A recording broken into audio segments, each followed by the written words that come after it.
All right, let's talk about graft count and planning for your FUE procedure. Now, graft count is the number one thing on your quotation sheet because it is the most important. It's not because other clinics are telling you about graft count as well. It's about this is the basis of your restoration. The amount of area we can cover is dependent on your graft count. The amount of density we can achieve is dependent on your graft count. The amount of future proofing we can do is dependent on your graft count.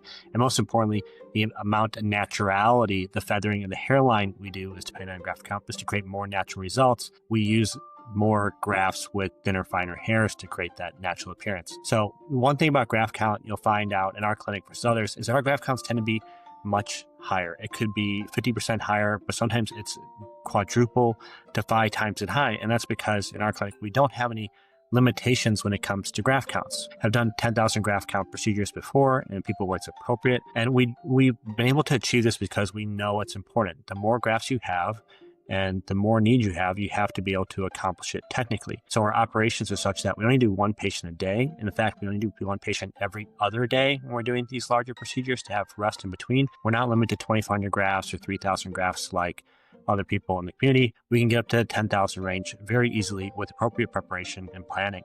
Graft count. Like I said, it determines the amount of area, the density, the naturality, and the future proofing that we can achieve. There are factors that go into graft count that I'll walk you through. Number one is what's the thickness of your hairs? Not just the number, but how thick are they? Are they thin hairs? If you have thin hairs, you're going to need more hairs. Are your hairs straight? Are they curly? Curly hairs naturally cover more area and need less coverage. So African Americans need less grafts than someone with than straight hairs. What's the color difference between your hair and your skin?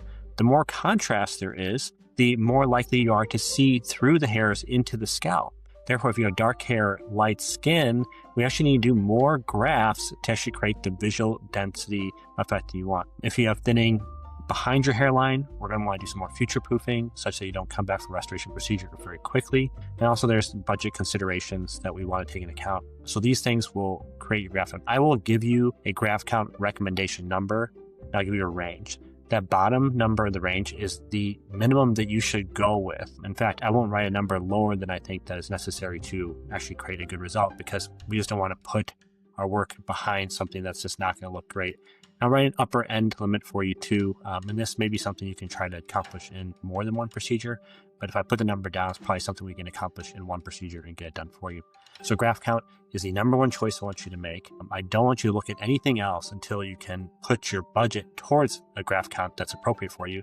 After that, you can go pick between standard and micro and all the additional techniques we have, but graft count is definitely the most important.